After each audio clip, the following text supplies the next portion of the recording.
Hello friends. फिर से एक नई कहानी के साथ आपसे रूबरू।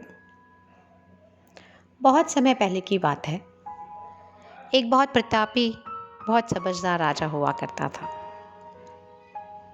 और उनका मंत्री बहुत बुद्धिमान। एक दिन मंत्री ने राजा से पूछा, महाराज, आप कुछ दिनों से बहुत चिंतित नजर आ रहे हैं, क्या कारण है? राजा ने कहा, मंत्री जी, मेरे पास सब कुछ है, धन, संपत्ति, परिवार, राज्य, सब कुछ है, मगर फिर भी मुझे सुकून की नींद नहीं आती।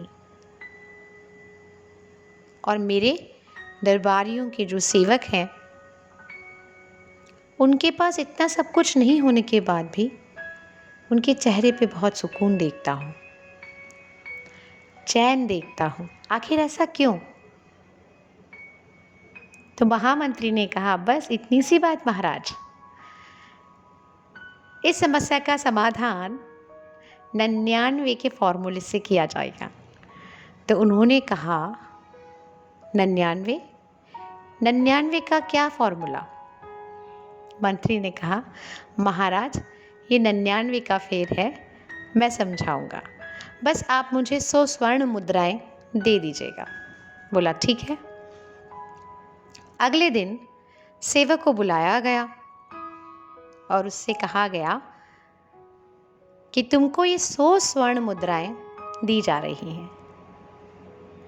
सेवक इतना प्रसन्न, इतना अत्यधिक प्रसन्न हुआ जो उसने कभी सपने में भी नहीं सोचा था।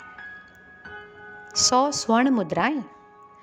और महाराज से मंत्री जी ने 100 स्वर्ण मुद्राएं दिला दी सेवक को। लेकिन चुपके से एक स्वर्ण मुद्रा अपने पास रख ली मंत्री जी ने। सेवक बहुत प्रसन्नता के साथ 100 स्वर्ण मुद्राएं लेकर के घर चला गया। जब शाम को वो घर पहुंचा तो उसने ये बात अपने परिवार के सदस्यों को बताई, अपनी पत्नी को बताई, अपने बच्चों को बताई, और सब बहुत अधिक ही प्रसन्न, अत्यधिक प्रसन्न। जैसे ही बच्चों ने कहा कि हम स्वर्ण मुद्राएं गिन लेते हैं, तो सेवक ने बोला, अवश्य गिनो। और स्वर्ण मुद्राएं गिनते गिनते 99 मिली। थोड़ी चिंता हुई तो सेवक की पत्नी ने कहा, बच्चों को ठीक से गिनना नहीं आता, मैं गिनती हूँ। जब उसने गिनी तब भी 99। सेवक ने सोचा, कुछ तो गड़बड़ है, मैं गिनता हूँ। जब सेवक ने स्वर्ण मुद्राएं गिनना आरंभ किया और गिनते गिनते वो भी 99 पे पहुंचा। 99 स्वर्ण मुद्राएं। आखिर एक कहाँ गई? इधर ढूंढा, उधर ढूंढा, चारपाई के नीचे ढूंढा, सब सामान ढूंढ मारे, मगर एक स्वर्ण मुद्रा नहीं मिली। सारी रात परेशान हो गए, सब जगह ढूंढ डाला, रास्ते को खोज डाला, और सब नाराज उस सेवक से, परिवार के सदस्य, कि वो एक स्वर्ण मुद्रा आपने कहाँ खो दी। आपको पता भी है वो एक स्वर्ण मुद्रा कितनी कीमत है। और आखिर परेशान हो गए। चूंकि सेवक पुनः सुबह उठकर दरबार गया, अपना कार्य करने लगा, तो राजा ने उसे फिर से अपने पास बुलाया और पूछा कि आज तुम चिंता में क्यों दिख रहे हो सेवक? कल ही तो तुमको 100 स्वर्ण मुद्राएं दी हैं। तो सेवक बोला, महाराज, यही चिंता है, आपने मुझे 100 स्वर्ण मुद्राएं दी, किंतु मैं ऐसा मूर्ख कि मैंने एक स्वर्ण मुद्रा कहीं खो दी है, और इसीलिए रात भर हम परेशान होकर खोजते रहे और परिवार के सदस्य मुझसे नाराज हो गए, और इसीलिए मैं बहुत चिंतित हूँ। तो मंत्री जी मुस्कुराए और उन्होंने अपने पास से निकालकर एक स्वर्ण मुद्रा उस सेवक को दी, और वो बहुत प्रसन्न हो गया कि मेरे पास गलती से एक स्वर्ण मुद्रा रह गई थी। और सेवक प्रसन्नता के साथ चला गया।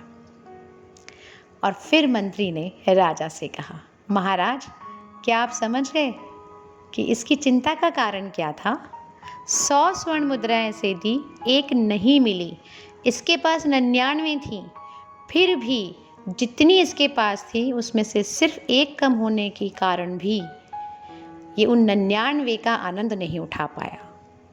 और यही आपके प्रश्न का उत्तर है कि आप भी सिर्फ इसीलिए परेशान हैं और हर मनुष्य इस संसार में सिर्फ इसलिए परेशान है, चिंतित है कि वो जो उसको मिला है उसमें खुश नहीं है, उसमें आनंदित नहीं है, उसमें उसको सब्र नहीं है, उसमें वो ईश्वर का कृतज्ञ नहीं मानता, धन्यवाद नहीं दे पाता, सिर्फ इसलिए कि जो उसके पास नहीं है ये उसी को ढूंढता रहता है।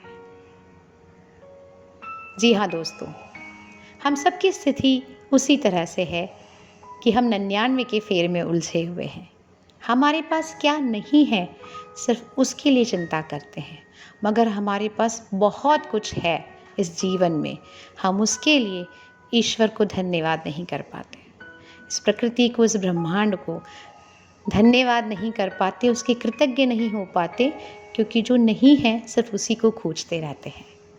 और अनगिनत उपहार हमारी ज़िंदगी के जो ईश्वर की तरफ से हमें मिले हैं उनका आनंद नहीं उठा पाते और सुकून से ज़िंदगी नहीं जी पाते।